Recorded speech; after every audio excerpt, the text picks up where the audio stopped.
Hello friends, welcome to Abhipedia powered by Abhimanyu IS. This is Ramesh, faculty Abhimanyu IS. And today we are going to discuss some important developments जो कि current affair से related है और Haryana civil services के लिए बहुत ही important development है ये, ठीक है, क्योंकि पिछले कुछ दिनों से कुछ ऐसे डेवलपमेंट्स हो रही हैं that is turning out to become hot potato, जो बर्निंग इश्यूज चल रही हैं अभी, ठीक है, जैसे फार्म बिल है, मैटरनिटी एक्ट है, ठीक है, फिर आपके जो इंफ्रास्ट्रक्चरल डेवलपमेंट है या फिर जो ट्रांसपोर्ट्स के डेवलपमेंट है जैसे रेलवे की प्रोजेक्ट है वो सारे, और फिर इन्वायरमेंट इकोलॉजी से रिलेटेड है, वो सारे इंपॉर्टेंट टॉपिक्स आज हम डिस्कस करने वाले हैं जो कि इंपॉर्टेंट है for the Haryana civil services, ठीक है। एंड ये जो वीकली करंट अफेयर्स है, this is the current affairs of the third week of the month September, याद रखिएगा third week of the month September. तो without wasting much of a time start करते हैं, क्योंकि बहुत सारे इंपॉर्टेंट डेवलपमेंट्स है जिसको आपको पढ़ने में भी बहुत मजा आएगा and that is very important from the exam point of view, बहुत इंपॉर्टेंट है, ठीक है, क्योंकि सिविल सर्विसेज के लिए चाहे आप स्टेट सर्विसेज में जाओ या कहीं पे भी जाओ तो सिविल सर्विसेज से रिलेटेड ये सारे लॉज एंड पॉलिसीज आपको पता होना बहुत ही जरूरी है, स्पेशली द पॉलिसीज और laws related to the farmers, ठीक है। तो चलिए स्टार्ट करते हैं, और स्टार्ट करने से पहले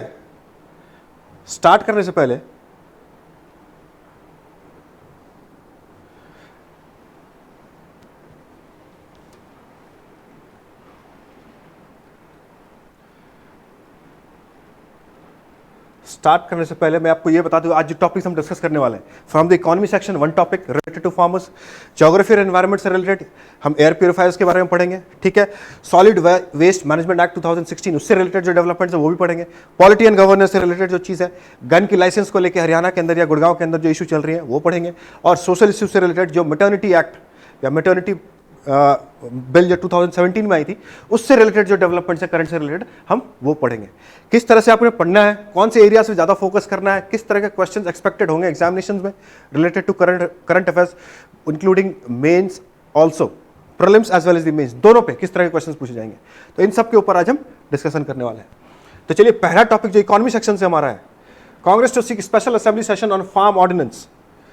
अब जैसे कि आपको आप सबको पता है कि आज के टाइम पे पंजाब और हरियाणा के अंदर ये जो इमेज दिखा रहा हूं मैं आपको स्क्रीन पे, ये प्रोटेस्ट की इमेजेस हैं जहां पे प्रोटेस्टर्स को वाटर कैनन से रोका जा रहा है प्रोटेस्ट करने से बाय द स्टेट गवर्नमेंट, ठीक है, हरियाणा के अंदर।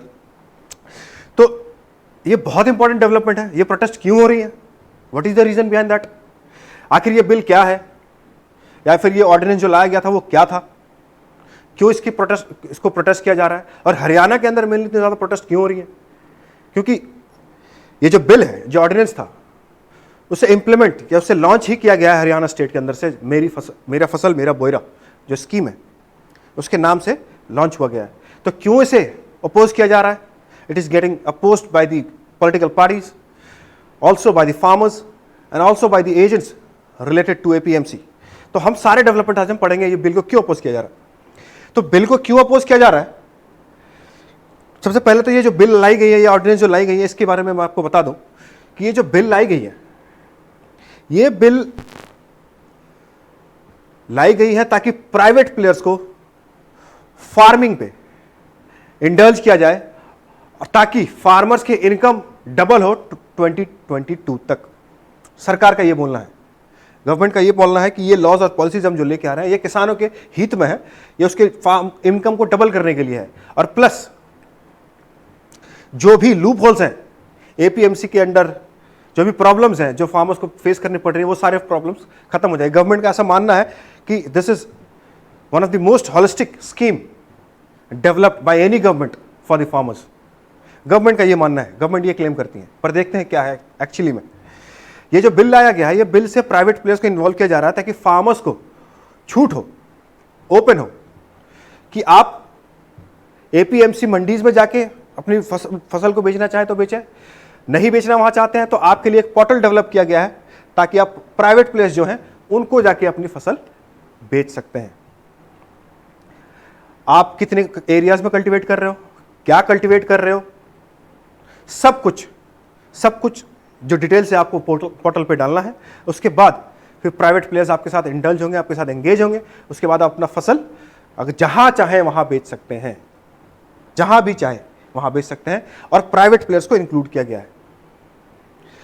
ठीक है, अब ये प्राइवेट प्लेयर्स को इंक्लूड किया गया है यहां पे, तो ये how it is getting, how the APMCs and how this MSP specially is getting affected, जिसके जो सबसे ज्यादा विरोध जिस चीज का हो रहा है वो हो रहा है ये कि आप ये एमएसपी जो है, एमएसपी का कंसेप्ट को या providing a direct threat to the concept of MSP. अब एमएसपी का रोल क्या है ये समझने के लिए तो मैं आपको थोड़ा बैकग्राउंड में लेकर चलता हूं कि ये जब स्टार्ट कैसे हुआ, क्या हुआ, नहीं हुआ, कैसे स्टार्ट हुआ। तो उसके लिए आपको ये समझना बहुत जरूरी है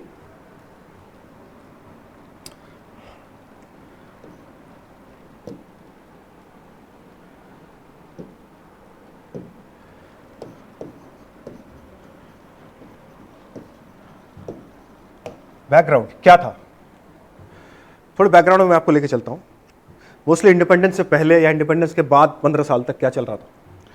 इंडिपेंडेंस से पहले और इंडिपेंडेंस के बाद जब तक ग्रीन रेवोल्यूशन नहीं आया था तब तक फार्मिंग सेक्टर में ऐसा था या एग्रीकल्चर सेक्टर में ऐसा था कि मनी लैंडर्स, द श्रॉफ्स, बड़े जमींदार्स, ये जो थे ये फार्मर्स को एक्सप्लॉइट करते थे। कैसे? हाई रेट ऑफ इंटरेस्ट में पैसा भी देते थे फसल के लिए, किसान के लिए, और बाद में फिर जब किसान अपनी फसल उगाते थे तो बहुत ही कम फायदा उनको पहुंचता था, क्योंकि थ्रो अवे प्राइसेस में वो खरीदते भी थे और प्लस पैसे भी वही लैंड करते थे। तो इस तरह से किसानों की एक्सप्लॉयटेशन बहुत ज्यादा होती थी, और किसानों की एक्सप्लॉयटेशन बहुत ज्यादा होगी तो obviously it is directly a threat to the food security of the nation, because they are the primary producers within the grassroot level. Primary producers है वो, जिसे हम अन्नदाता बोलते हैं।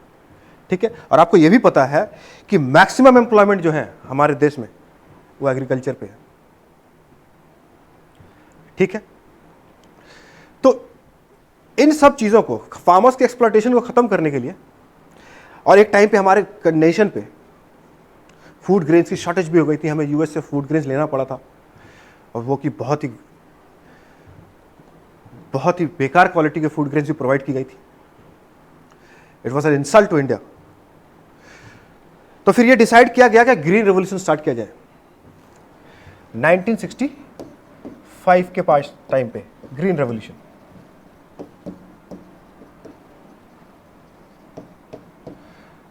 रेवोल्यूशन स्टार्ट करने से पहले गवर्नमेंट के दिमाग में ये आया कि ये जो एक्सप्लॉयटेशन फार्मर्स की हो रही है by the money landers and the Shroffs या फिर द जमींदार्स, सबसे पहले तो इनके नेक्सस को खत्म करना है, ताकि एक फार्मर्स के, किसान की एक्सप्लॉयटेशन को खत्म हो। अगर एक्सप्लॉयटेशन खत्म नहीं होगा तो किसान ऊर्जा के साथ किसानी भी नहीं करेंगे, उनको अगर फायदा नहीं मिलेगा तो वो फिर डिमोरलाइज हो जाएंगे, और ये it will turn out to become perpetual, फिर वो एक्सप्लॉयटेशन परपीचुअल हो जाएगी, तो कोई फायदा नहीं होगा ग्रीन रेवोल्यूशन का किसान को।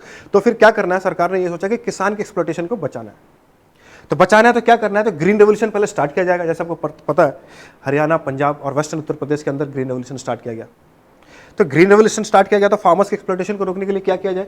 सबसे पहले उन्होंने ये बोला कि हम एपीएमसी एक्ट लेके आएंगे और इसके तहत हम मंडीज बनाएंगे।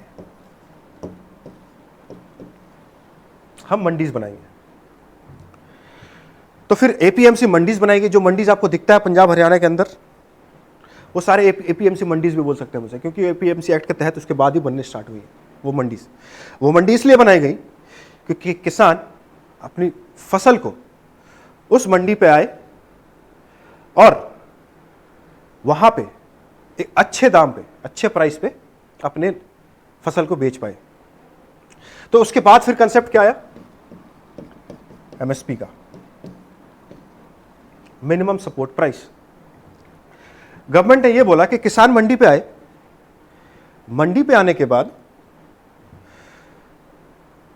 वो अपने फसल को मंडी पे जो भी हैं खरीदार, वो उसे बेच सकते हैं अगर उसे अच्छे दाम में मिले, और अगर नहीं वहां बेचते हैं तो ये जो मिनिमम सपोर्ट प्राइस सेट किया जाएगा सरकार के द्वारा, इसी एमएसपी पे, कम से कम मिनिमम सपोर्ट प्राइस, इसी एमएसपी पे सरकार फिर वो अनाज किसानों से खरीद लेगी। इस तरह से किसानों की एक्सप्लॉयटेशन को हम कम करेंगे। ठीक है, तो ये सरकार का मोटिव था, और ये जब इंप्लीमेंट हुआ था तो ग्रीन रेवोल्यूशन एक सक्सेसफुल भी रहा।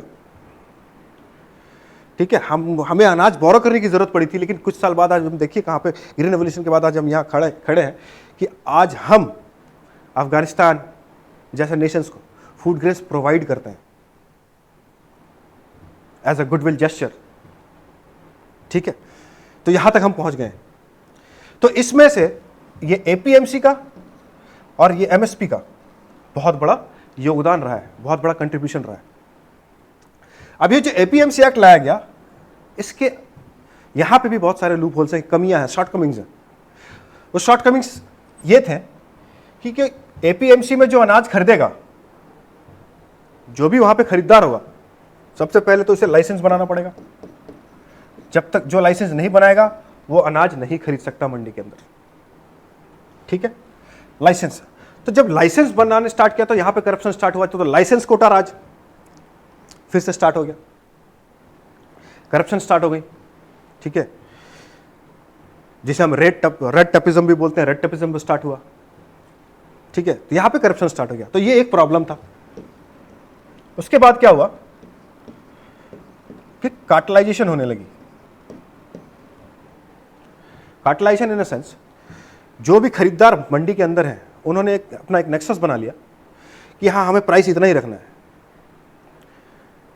ठीक है, we should plummet the price so that will create a cartel.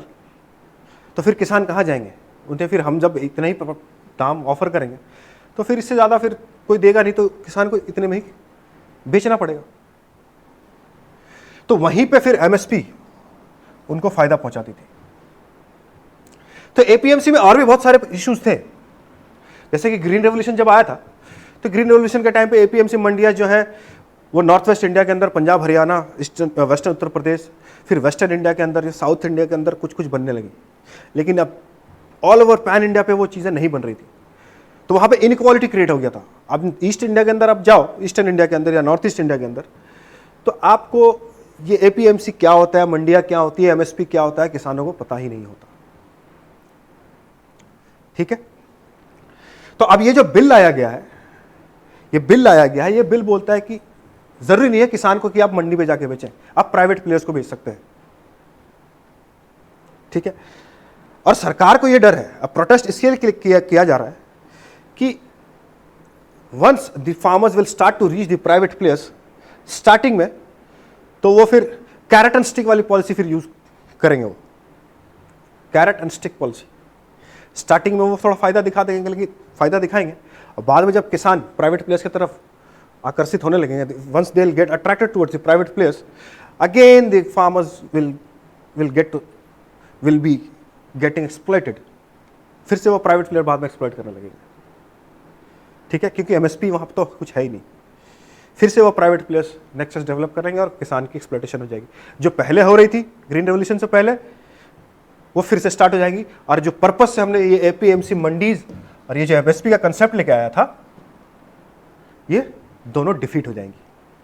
इसके लिए एमएसपी के ऊपर बहुत ज्यादा प्रेशर दिया जा रहा है कि एमएसपी का कंसेप्ट खत्म हो जाएगा। और ये सच है कहीं ना कहीं तक, स्पेशलिस्ट का ये मानना है कि प्राइवेट प्लेयर्स पहले, जब फार्मर्स प्राइवेट प्लेयर्स की तरफ अट्रैक्ट होने लगेंगे तो सारे जब उधर मूव करने लगेंगे, तो एक टाइम ऐसा आएगा कि ये जो एपीएमसी मंडियां और ये एमएसपी जो है, they will start to become redundant. इसके तरफ फार्मर्स जाएंगे नहीं और वो उसकी वैल्यू खत्म हो जाएगी, और फिर private players they will start to dominate exploit. क्योंकि लास्ट ईयर एक केस भी हुआ है गुजरात के अंदर, पेप्सिको कंपनी ने कुछ किसानों के ऊपर केस कर दिया था, तो एग्जाम्पल भी है। ठीक है, तो ये सारी चीजें चल रही हैं। अब स्पेशलिस्ट का ये मानना है कि आप जो बिल लेके आए हो, गवर्नमेंट को ये बोल रहे हैं कि आप जो बिल लेके आए हो, चलो ठीक है, ये बिल आप लेके आए हो, you are trying to provide a one market, एक मार्केट प्रोवाइड करना चाहते हो, चलो ठीक है। लेकिन उसी के साथ साथ उसी बिल में अगर आप ये ऐड कर देते हैं कि एमएसपी रहेगा, इससे नीचे आप नहीं बेच सकते, किसान से इससे नीचे खरीद नहीं सकते प्राइवेट प्लेयर्स के। इस बिल में ये भी इंक्लूड कर देते हैं कि प्राइवेट प्लेयर्स एमएसपी से नीचे कोई भी फसल या अनाज नहीं खरीदेंगी। एमएसपी का कंसेप्ट यहां पे भी इंक्लूड कर सकते थे आप, तो बहुत हद तक किसानों को राहत मिलती, एक सिक्योरिटी मिलता। या फिर ये जो एपीएमसी एक्ट है या एपीएमसी मंडियां हैं या एपीएमसी एक्ट के अंदर जो लूप होल्स है, आप उस पर रिफॉर्म लेके आए और ये जो एपीएमसी मंडियां हैं इसको पैन इंडिया लेवल पे आप स्टार्ट करें, इसकी इंफ्रास्ट्रक्चर को डेवलप करें। जहां जहां पे एपीएमसी मंडियां नहीं है वहां पे डेवलप करें। वहां पे किसानों को जब दिखेगा कि हाँ मंडी बन रही है, एमएसपी मिल रहा है, किसानों को फायदा दिखेगा तो किसान वहां पहुंचेंगे। तो स्पेशलिस्ट का ये मानना है कि इस पे ज्यादा वर्क करें और इस पे ज्यादा वर्क करें। आप जो किसानों को एमएसपी दे रहे हैं इस पे भी जो बढ़ावा दे रहे हैं आप, ऐसा मानना है। कुछ रिसेंटली अभी एमएसपी फूड ग्रेन्स पे और उसके इंक्लूडिंग राइस, व्हीट और प्लस और 5 क्रॉप्स के ऊपर एमएसपी बढ़ाई गई है। लेकिन ये बोला जा रहा है कि 2000 आफ्टर 2012 के बाद ये सबसे कम इंक्रीमेंट है एमएसपी के अंदर। 5 रुपीज 10 रुपीज इंक्रीमेंट तो कुछ समझ नहीं आता, ठीक है। It is just to make a joke out of it कि किसान they are the primary producers, most of the people are employed in the farming sector. तो उनको जब तक रिलीफ नहीं मिलेगा तब तक बहुत सारे इश्यूज होंगे। और आपको पता है कि कुछ सालों से किसानों की हालत त्राही हो गई है, बहुत सारे फार्म सुसाइड्स हो रहे हैं। अगर आप रिपोर्ट्स पढ़ो तो आपको पता चलेगा, जो भी रिपोर्ट्स निकलती हैं, ठीक है। उसके साथ साथ एमएस स्वामीनाथन की कमेटी बैठी थी। एमएस स्वामीनाथन की रिकमेंडेशंस है कुछ 2005 के अंदर की गई थी। उसे सरकार ने पहले बोला था कि इंप्लीमेंट किया जाएगा, लेकिन आज तक उस पर कुछ सुनवाई नहीं हो रही है। तो इसके लिए ये बिल को इतना ज्यादा अपोज किया जा रहा है कि एपीएमसी और स्पेशली ये एमएसपी, इसका कंसेप्ट खत्म हो जाएगा और फार्मर्स फिर से एक्सप्लॉइट होने स्टार्ट हो जाएंगे। और ये कहीं ना कहीं ये बहुत ही सही मानना है स्पेशलिस्ट का कि एपीएमसी एक्ट के तहत जो रिफॉर्म चाहिए वो लेके आए और एपीएमसी मंडिया की जो चैनल है उसे पैन इंडिया लेवल पे आप बिछाए, हर एक स्टेट पे, हर एक nook and corner of the nation पे तक एपीएमसी मंडियों को पहुंचाए, इंफ्रास्ट्रक्चर डेवलप करे, तभी जाके किसान अट्रैक्ट होंगे और तभी वो रुचि के साथ, एंथुजियाज्म के साथ फिर किसानी करेंगे, ठीक है। और अगर किसान यहां पे प्रॉब्लम अगर आती है तो it is a direct threat to the food security of the nation, ठीक है। तो ये सारे इश्यूज अभी चल रही हैं। तो इसके लिए ये बिल को भी अपोज किया जा रहा है और हरियाणा के अंदर स्पेशली ये अपोज इसलिए किया जा रहा है, हरियाणा के अंदर स्पेशली अपोज इसलिए किया जा रहा है कि ये जो मेरा फसल मेरा बोयरा लॉन्च ही हरियाणा का स्टेट के अंदर से किया गया है।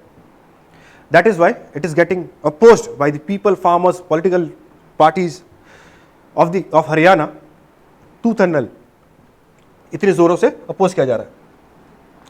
चलिए बढ़ते हैं हमारे अगले आर्टिकल की तरफ। देखिए एग्जाम पॉइंट ऑफ व्यू से मैं आपको ये बता दूं कि एग्जाम पॉइंट ऑफ व्यू से both for the prelims as well as the mains, farmers issue आपको थॉरली कवर करना है, होलिस्टिक कवरेज, ठीक है। अपस्ट्रीम लिंकेजेस और डाउनस्ट्रीम लिंकेजेस, किसानी करने से पहले क्या सपोर्ट चाहिए और किसान को फसल हार्वेस्टिंग के बाद क्या क्या फैसिलिटीज उसे मिलनी चाहिए। Upstream linkages and downstream linkages जिसे हम बोलते हैं, दोनों को अच्छे से सिंक्रोनाइज करना है और किसानों की मदद करनी है, ठीक है। अब इस टॉपिक से रिलेटेड जो आपने पढ़ना है वो पढ़ना क्या है? सबसे पहले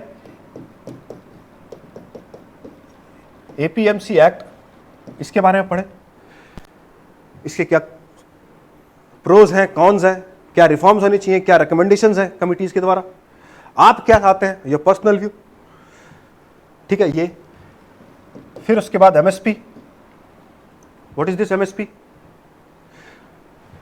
एमएसपी बनाता कौन है? सीएसीपी। उसके बाद अप्रूव कौन करता है? Cabinet committee on economic affairs. इसे प्रोक्योर कौन करता है? Food corporation of India. आपको ये सारी चीजें कवर करनी है।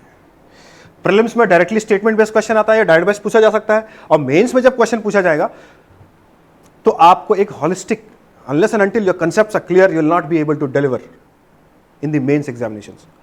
और एसेस भी पूछे जाते हैं फार्मर्स के ऊपर कि फार्मर्स इनकम डबल बाय 2022, ऐसे लिखना है इसके ऊपर, कैसे किया जाए, क्या किया जाए, तो सारे एस्पेक्ट्स कवर करना है। तो unless and until your concepts are clear, you having a proper content and the proper substantiation and examples of that content, you will not be able to write a complete answer or a complete essay.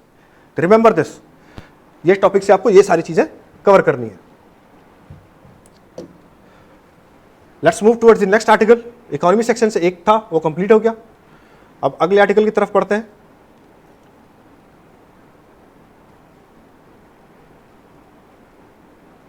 ये geography और environment section से है, very important, very important.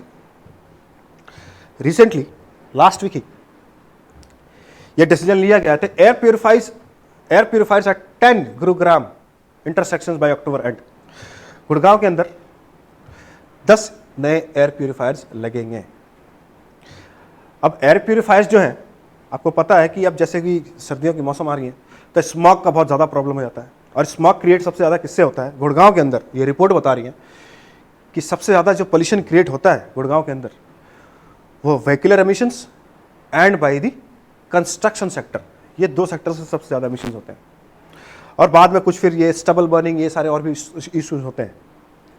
लेकिन major player जो है, major contributor जो है, वो vehicular emissions and the construction sector, ये 2 जगह से होती है। तो अब ये डिसाइड किया गया हरियाणा गवर्नमेंट के थ्रू कि हम 10 और एयर प्यूरिफायर्स लगाएंगे अक्टूबर एंड तक, ताकि सर्दियों तक ये जो स्मॉग क्रिएट होती हैं ये इसे मिनिमाइज किया जाए।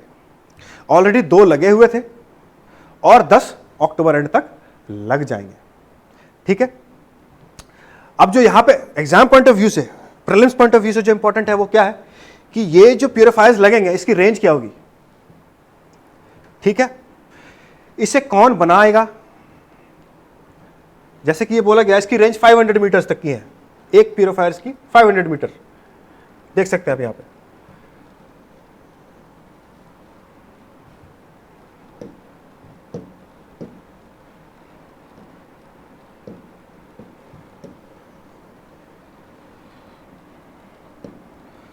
$500 मीटर तक की रेंज होगी। ठीक है। 2 ऑलरेडी थे, 10 और लगेंगे।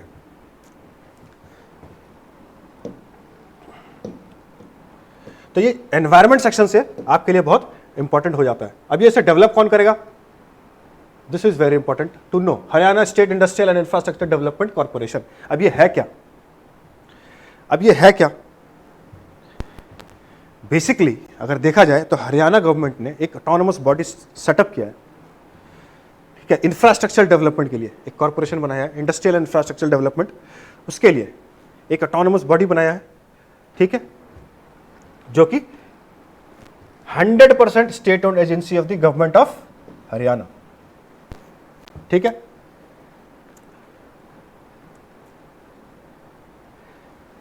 अब इनका काम क्या है, क्या क्या काम ये करते हैं?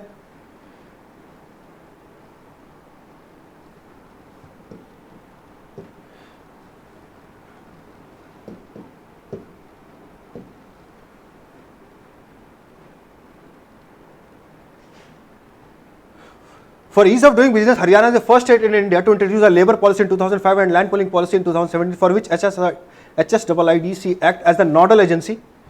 ठीक है। Haryana financial corporation provides financial assistance for setting up new industrial units and for the expansion of diversification of existing industries. ठीक है। तो ये सारे जो डेवलपमेंट है, इंफ्रास्ट्रक्चर डेवलपमेंट प्रोजेक्ट होते हैं, जो इंडस्ट्रियल इंफ्रास्ट्रक्चर डेवलपमेंट प्रोजेक्ट, इसका एक नोडल एजेंसी है जो है HSIIDC। ये नोडल एजेंसी है।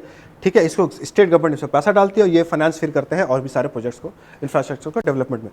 तो यही ये जो एयर प्यूरिफायर्स लगेंगे गुड़गांव के अंदर लगेंगे, उनका काम भी इन्हें ही सौंपा गया है। और ये ही सारे इंफ्रास्ट्रक्चर और इंडस्ट्रियल डेवलपमेंट के जो प्रोजेक्ट्स होते हैं वो ये ही सारे हैंडल करते हैं। It is 100% state owned autonomous body या कॉर्पोरेशन है।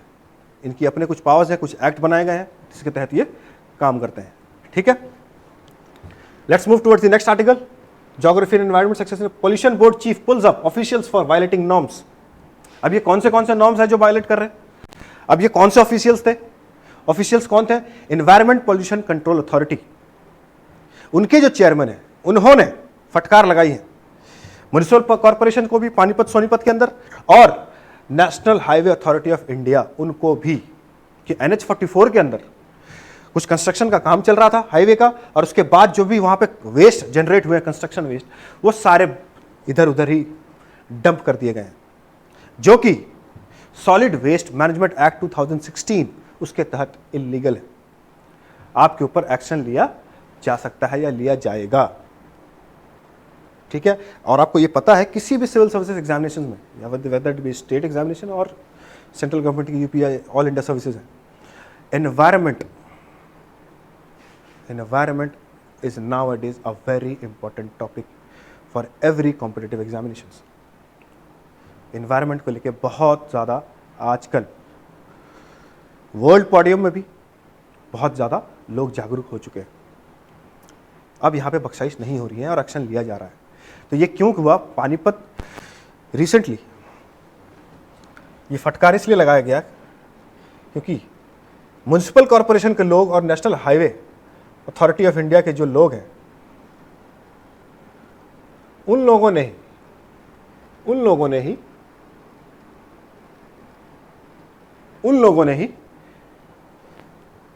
इंडस्ट्रियल यूनिट के आसपास ही सारे वेस्ट को डंप किया है। लेकिन ऐसा करना नहीं है। सॉलिड वेस्ट मैनेजमेंट एक्ट 2016 उसके तहत प्रावधान बनाए गए, प्रोविजंस लाए गए हैं कि आपको कैसे प्रॉपर्ली डिस्पोज करना है वेस्ट को। कंस्ट्रक्शन वेस्ट है तो उसको कैसे डिस्पोज करना है, और भी सॉलिड वेस्ट मैनेजमेंट और भी सॉलिड वेस्ट जो है उसको कैसे आपको डिस्पोज करना है, वो सारी चीज़ें मेंशन की गई हैं। इंडस्ट्रीज का क्या रोल होगा जो क्रिएट कर रहे हैं ये सारे वेस्ट, कैसे किस तरह से उसको दोबारा प्रोक्योर करना है और फिर कैसे डिस्पोज करना है, वो सारी चीज़ें कहाँ पे मेंशन की गई हैं? Solid waste management rules 2016। Very important, very very very important from the exam point of view, बहुत इंपॉर्टेंट है both for the prelims as well as the mains. आपको इसके सारे प्रोविजंस पता होनी चाहिए। You must, if you can, you just memorise it, क्योंकि आप जब मेंस से भी आंसर लिखोगे तो आपको ये सारे एक्ट वहां पे कोट करने पड़ेंगे। ऐसा नहीं है कि जो ब्लंटली एक पॉइंट लिख दिया बस। पॉइंट के साथ अगर इस एक्ट को आप मेंशन नहीं कर रहे हो तो you are not getting an edge over other aspirants. आपके आंसर में फिर वो मजा नहीं आएगा।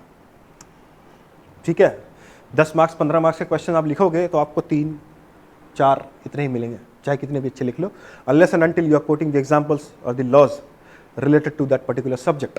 This is called content substantiation. तो ये सारी चीज मद्देनजर रख के आपको ये जो टॉपिक चल रही है इसे पढ़ना है, प्रीलिम्स और मेंस दोनों पॉइंट ऑफ व्यू से। ठीक है, अब ये जो सॉलिड वेस्ट मैनेजमेंट एक्ट है ये कहती क्या है, इसके अंदर कौन से रूल्स हैं? 1990 के टाइम पे 1999 में ये रूल्स चेंज किया गया था, लास्ट बनी थी, उसके बाद तो 2016 में 15 साल बाद फिर ये आके 16 साल बाद फिर से इसमें रिफॉर्म्स लाए गए थे और फिर से नया बनाया गया था 2016 के अंदर। और 2016 के अंदर जब बनाया गया था तो उसमें बहुत सारी चीज़ें इंक्लूड की गई थी। These rules are the 6th category of waste management rules brought out by the ministry as it has earlier notified plastic, e waste, biomedical hazardous and construction, demolition waste management rules, सारी चीजें include हैं इसमें। ठीक है, अब इसको properly manage करने के लिए, वेस्ट को मैनेज करने के लिए प्रॉपर जरूरत क्यों है? Why it is the dire need, क्यों जरूरत हो गया है? तो आप देखिए, report suggest 62 million tons of waste is generated annually in the country at present, out of which 5.6 million tons is plastic waste, 0.7 million tons is biomedical waste, hazardous waste generation इतना million tons per annum, 15 lakh tons is e-waste। अब ये इतने सारे जो waste हो रहे हैं, ये अगर हम हर जगह कहीं भी डंप करते जाएं, आप देखोगे लैंडफिल्स की हालत बहुत ही ज़्यादा खराब हो चुकी है। और लैंडफिल्स की वजह से ग्राउंड वाटर वो भी,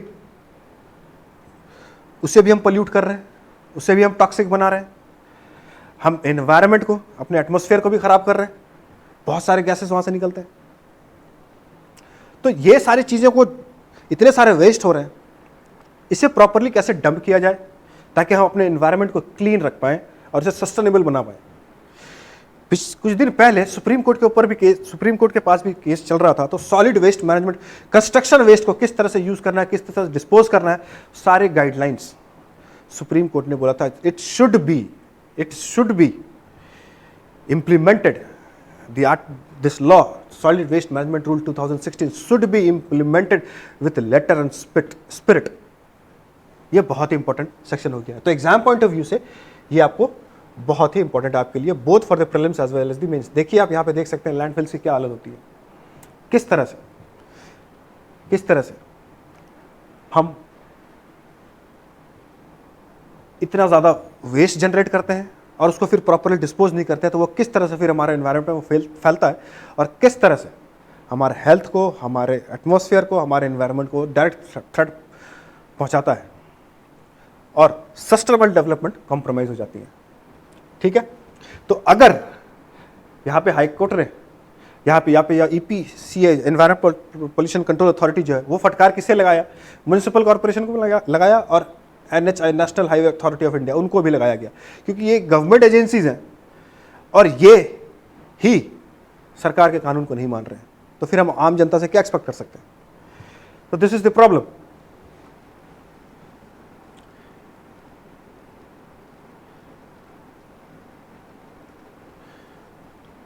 अब कुछ हम थोड़ा एनवायरमेंट पोल्यूशन कंट्रोल अथॉरिटी जो उसके बारे में कुछ जानते हैं। अब एनवायरमेंट पोल्यूशन कंट्रोल अथॉरिटी जो है 1998 के टाइम पे बना था। ठीक है, it is a statutory body, इसके अपने कुछ प्रावधान बनाए गए थे एनवायरमेंट प्रोटेक्शन एक्ट 1986 के अंदर। ये जो बॉडी है, ये जो इंस्टीट्यूशन क्रिएट किया गया था और इसके अपने कुछ रूल्स बनाए गए थे, इसकी कंपोजिशन अपनी है, इसके अपने पावर्स हैं। ये बनाया किस लिए गया था, ध्यान पे रखिएगा, very important statement for the prelims. ये बनाया किस लिए गया था? For the national capital region. और सोनीपत वाला जो एरिया है वो NCR है, NCR के अंडर में आता है, तो वहाँ की उसकी जुरिस्डिक्शन वहाँ तक है, तो इसके लिए वहाँ पे फटकार लगाया गया। याद रखिएगा, environment pollution control authority is a statutory body, ठीक है, made within environment protection act 1986, उसके तहत ही बनाई गई थी और उसके तहत ही इसे पावर भी दी गई है। It is a statutory body, ध्यान पे रखिएगा।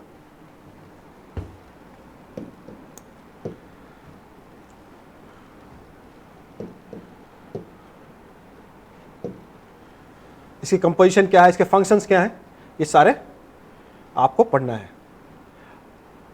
थर्ड, ज्योग्राफी के सेक्शन से, ज्योग्राफी पे भी ले सकते हैं या फिर इकोनॉमिक ज्योग्राफी में ले सकते हैं या फिर इकोनॉमी सेक्शन में भी हम दे सकते हैं, कहीं पे भी ये दोनों फिट हो जाएगा। Haryana orbital rail corridor project.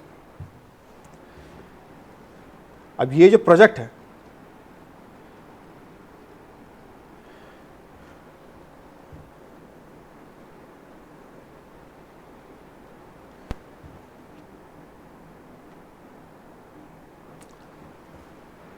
ये पलवल टू सोनीपत एक रेलवे प्रोजेक्ट स्टार्ट की गई है। पलवल टू, ये देखिए सोनीपत, यहाँ पलवल है नीचे, यहाँ पे पलवल, उसके बाद सोनीपत इधर ऊपर तक। बीच में जो आप देख रहे हैं ये दिल्ली के रूट से जो भी पहले रोड्स जा रही थी या रेलवे लाइन जा रही थी, इस रूट को डीकंजेस्ट करने के लिए यहाँ पे बहुत ज़्यादा कंजेशन होती थी, बहुत ज़्यादा कम्यूटर्स थे, बहुत ज़्यादा गुड्स कैरिंग होती थी, बहुत रेलवेज की इश्यूज थी। तो इस एरिया को, ये वाली जो एरिया था, इसे डीकंजेस्ट करने के लिए ये अलग से सोनीपत से लेकर पलवल तक इस तरह से शेप में बन रहा है। इसके लिए इसको ऑर्बिटल रेल प्रोजेक्ट बोल रहे हैं। तो इस एरिया को टोटली सरकमवेंट करके, इसे टोटली अलूफ सरकमवेंट करके अलग से एक रेलवे लाइन प्रोजेक्ट बन रही है, कॉरिडोर, ताकि यहां पे डीकंजेशन हो पाए और फिर गुड्स की मूवमेंट, कम्यूटर्स की मूवमेंट और रेलवेज की मूवमेंट ये सारी और भी फास्ट हो। ये बहुत ही बड़ी डेवलपमेंट है हरियाणा गवर्नमेंट के, हरियाणा स्टेट के अंदर, वेरी इंपॉर्टेंट प्रोजेक्ट। ठीक है, ये स्टार्ट होने वाला है और इसे स्टार्ट करने के लिए एशियन इंफ्रास्ट्रक्चर इन्वेस्टमेंट बैंक जो है वहां से भी लोन ली गई है। ठीक है, और वो लोन लेने के बाद कुछ हमारी गवर्नमेंट की कंट्रीब्यूशन रहेगी, उसके बाद ये सारा रेल प्रोजेक्ट जो है वो स्टार्ट किया जाएगा। कौन से कितने स्टेशन इसके अंदर आएंगे, 14 स्टेशन आएंगे, कौन से आएंगे, क्या है, कहाँ से स्टार्ट हो रहा है, नहीं हो रहा है, ये सारी चीज़ें आपने जाननी है state examination point of view से। ठीक है, अब इसे इंप्लीमेंट कौन करेगा, कौन बनाएगा, उसके बारे में अब हम देखते हैं, जो एग्जाम पॉइंट ऑफ व्यू से इंपॉर्टेंट हो जाता है।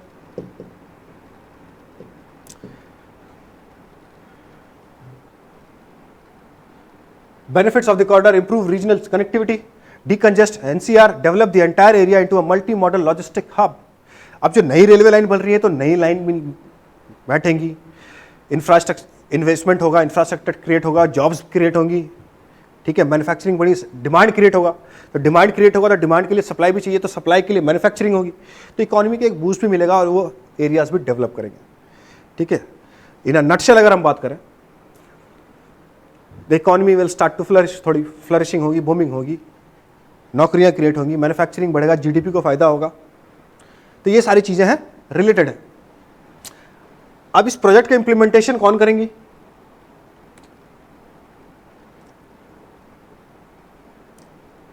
यहां पे देखिए, the project will be implemented bye Haryana rail infrastructure development corporation, a joint venture company set by ministry of railways with the government of Haryana. एक जॉइंट वेंचर बनाया गया है। क्या जॉइंट वेंचर है? Haryana rail infrastructure development corporation limited. ठीक है, ministry of railways और government of Haryana, ये दोनों ने मिलकर एक जॉइंट वेंचर बनाया है, और ये जॉइंट वेंचर जो बनाया, इसे ये काम सौंपा है कि आप इस प्रोजेक्ट को डेवलप करेंगे। ठीक है, इस प्रोजेक्ट को डेवलप करने के लिए मैंने आपको पहले ही बताया, कुछ पैसे एशियन इंफ्रास्ट्रक्चर बैंक से भी लोन ली गई है लॉन्ग टर्म बेसिस पे, ध्यान पे रखिएगा इस। ठीक है,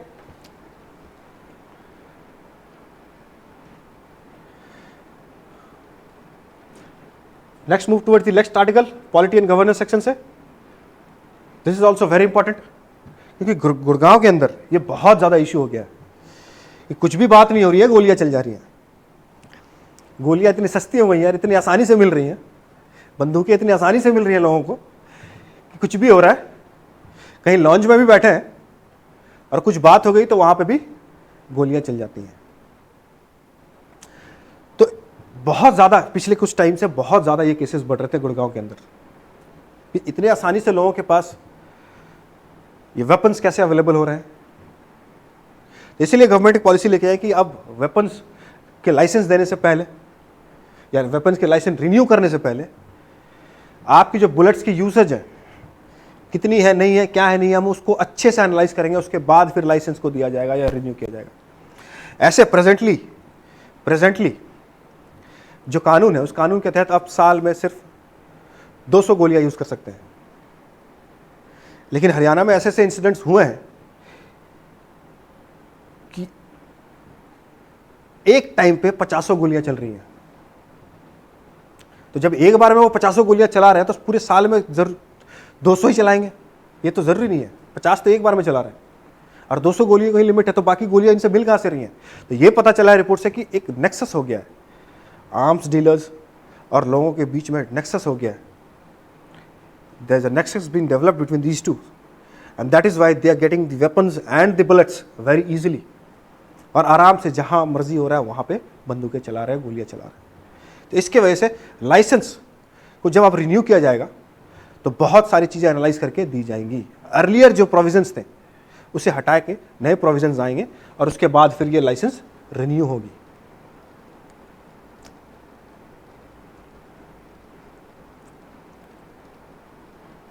ठीक है, अब सोशल एस्पेक्ट, सोशल इश्यूज से एक question, decide on maternity leave benefit in a month says high court. High court ने सरकार को फटकार लगाई है, सरकार को इन अ सेंस गवर्नमेंट स्कूल्स को। क्यों लगाई? क्योंकि आजकल कॉन्ट्रैक्ट बेसिस पे बहुत सारे टीचर्स लगाए जा रहे हैं गवर्नमेंट स्कूल्स में, बहुत सारे, 1 साल के कॉन्ट्रैक्ट, 2 साल के कॉन्ट्रैक्ट, 3 साल के कॉन्ट्रैक्ट कर रहे हैं, कॉन्ट्रैक्ट रिन्यू हो रहा है और फिर कॉन्ट्रैक्ट बेसिस पे टीचर्स को लगाए जा रहे हैं।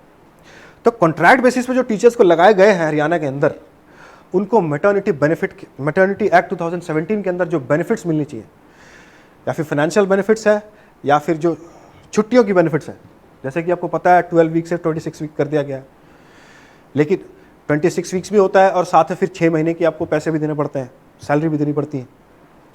तो ये सारे चीज़ें इंप्लीमेंट नहीं हो रही हैं कॉन्ट्रैक्ट बेसिस पे जो एम्प्लॉयज लगे हुए हैं। तो हाईकोर्ट का ये मानना है कि एम्प्लॉयर तो गवर्नमेंट है, it is a government institution, government school, it is a school run by the government. तो जब गवर्नमेंट चला रही है तो कॉन्ट्रैक्ट बेसिस पे लगे चाहे किसी पे लगे, मैटरनिटी बेनिफिट एक्ट तो उनको देना पड़ेगा। तो आप महीने भर के अंदर में इनको सब कुछ सॉल्व करके देखिए, वरना 1 महीने बाद फिर एक्शन लिया जाएगा।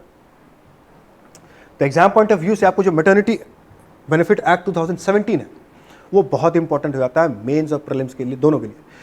प्रीलिम्स में प्रोविजंस पूछे जा सकते हैं, क्या है नहीं है, और मेंस में आपको कोट करना पड़ सकता है। ठीक है,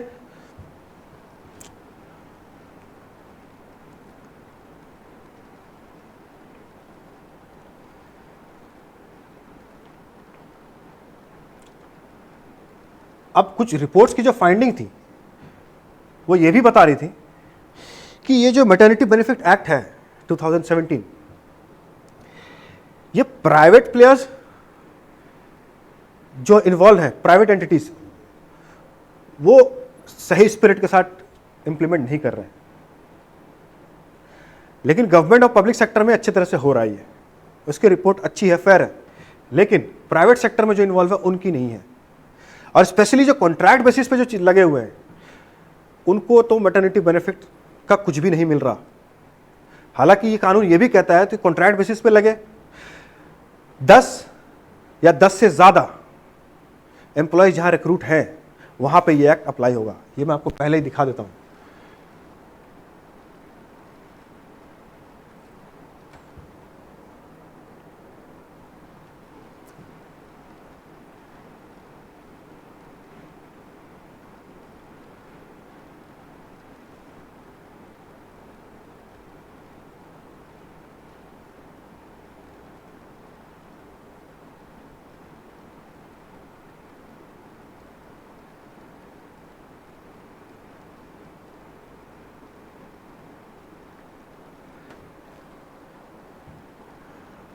इंप्लीमेंट कहाँ होंगी? Factories, mines, plantations, shops and establishment and other entities. ठीक है। The main purpose is to regulate the employment of women in certain establishment of certain period before and after childbirth and to provide maternity benefit and certain other benefit. The acts amended through maternity 2000 which inter alia has increased the paid maternity leave to women from 12 weeks to 26 weeks. ठीक है। Reports ये कह रही है जो कि मैंने आपको बताया अभी। While the implementation of the provision is good in public sector, there are reports that it is poor in private sector and in contract jobs, as I told you. ठीक है। तो ये सारे इश्यूज हैं इस एक्ट के, क्योंकि इस एक्ट का एक पर्पस है to provide equality, to provide justice. और ये एक्ट अगर इंप्लीमेंट नहीं होती है तो the very purpose of this act and the very purpose of the policies of the government is getting defeated. फिर तो कोई मतलब ही नहीं होता है ना। तो इसीलिए हाईकोर्ट ने फटकार लगाया कि अब कॉन्ट्रैक्ट बेसिस पे जो टीचर्स लगे हैं वो तो सरकारी स्कूल में ही लगे हैं। It is run by the government, state own school. अब वहां पे आपने कॉन्ट्रैक्ट बेसिस पे लगाया है तो आपको तो ये चीज देनी पड़ेगी, और ये कानून भी कहता है कि आपको देना है। 10 या उससे ज्यादा लोग कहीं भी अगर रिक्रूट हैं कोई भी ऑर्गेनाइजेशन में या किसी तरह के काम में, माइंस, फैक्ट्रीज, प्लांटेशन, शॉप, कहीं पे भी, तो आपको ये मैटरनिटी बेनिफिट देना पड़ेगा विथ फाइनेंशियल असिस्टेंस ऑल्सो, छुट्टियां के साथ फाइनेंशियल असिस्टेंस। ठीक है।